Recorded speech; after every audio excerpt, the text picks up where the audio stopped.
AP assembly సమావేశాలను ప్రత్యక్ష ప్రసారంలో చూద్దాం. పెన్షన్ల కోసం ఖర్చు చేస్తున్న ప్రభుత్వం ఇదే అనే విషయాన్ని మీ ద్వారా నేను చెప్పదలుచుకున్నాను సార్. రాష్ట్రంలో లేదా సమాజంలో సగభాగంగా ఉన్న మహిళలు 10 ఏళ్ల కాంగ్రెస్ పార్టీ పాలనా కాలంలో డ్వాక్రా సంఘాలను నిర్వీర్యం చేశారు. కేవలం ముఖ్యమంత్రి సభలకు వచ్చే జనంగా వాళ్ళని చూశారు తప్ప ఎప్పుడూ కూడా డ్వాక్రా మహిళల సంక్షేమానికి కానీ వాళ్ళ ప్రగతికి కానీ పనిచేసిన దాఖలాలు లేనేలేవు సార్. పావలా వడ్డీ అన్నారు, వడ్డీ లేని రుణాలన్నారు.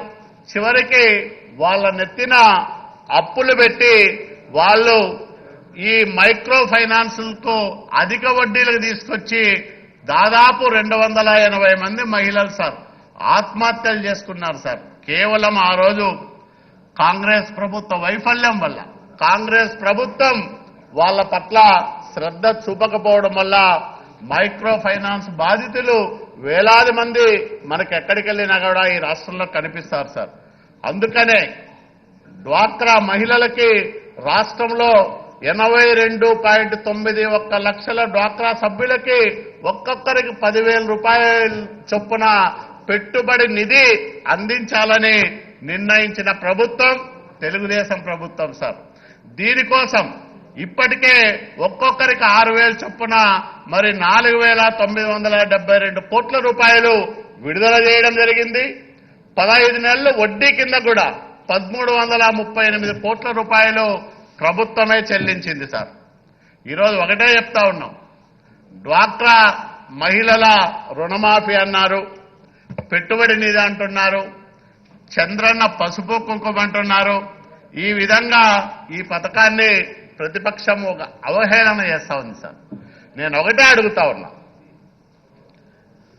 డ్వాక్రా సంఘాల రుణమాఫీ 10-12 వేల కోట్ల రూపాయలు. ఈరోజు మేము ఇస్తున్న డబ్బులు అంతకంటే అధికంగానే ఇస్తున్నాం తప్ప ఎక్కడ తగ్గించలే.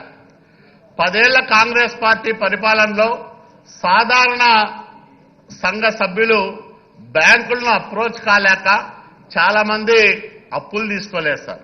అట్లాగే తీసుకున్న చాలా మంది సభ్యులు తిరిగి కట్టారు.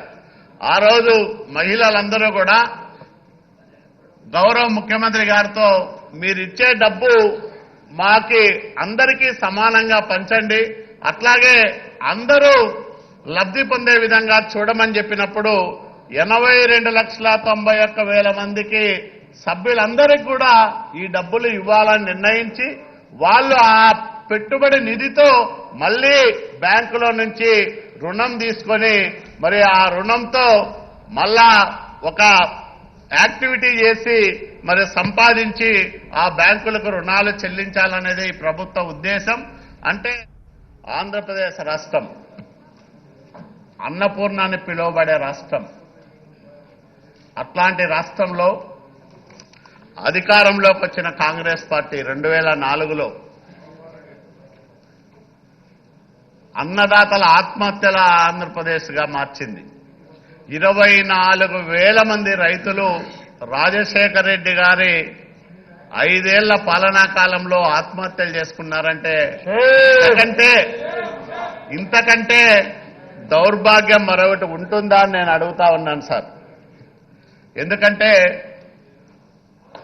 ప్రజా ప్రయోజనాలని స్వార్థం మింగేసినప్పుడు ఇట్లాంటి ఫలితాలే మన కళ్ళకు కనిపిస్తాయి.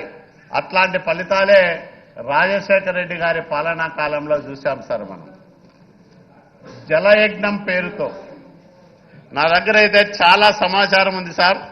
జలయజ్ఞం పేరుతో జరిగిన దోపిడీ, జలయజ్ఞం పేరుతో జరిగిన కమిషన్ల కోసం కక్కుర్తిబడి మరి చేసిన యాగి, ఇదంతా కూడా మన దేశంలోనే కాదు ప్రపంచంలోనే ఆంధ్రప్రదేశ్ పరువు ప్రతిష్టల్ని దిగజార్చిన ఉదంతాలు అనేకం ఉన్నాయి సార్. ఇవన్నీ కూడా అమెరికన్ కాన్సులేట్ జనరల్ పంపించిన రిపోర్ట్లున్నాయి, కాగ్ నివేదికలున్నాయి. అయితే ఇది మరి సమయం సరిపోదు కాబట్టి నేను ఒకటే చెప్పదలుచుకున్నాను సార్. 10 సంవత్సరాల పాటు నీటిపారుదల రంగాన్ని వాళ్ళ స్వార్థ ప్రయోజనాల కోసం నీరుగార్చి 1 ఎకరాకు కూడా నీళ్లు ఇవ్వకోకుండా బహుశా 46 వేల కోట్ల రూపాయలు మరి ప్రజాధనాన్ని దుర్వినియోగం చేసిన కార్యక్రమం ఏదైనా ఉంది అంటే అది ఒక జలయజ్ఞం కార్యక్రమమే సార్. దానికి మరి జగన్మోహన్ రెడ్డి గారి స్వార్థం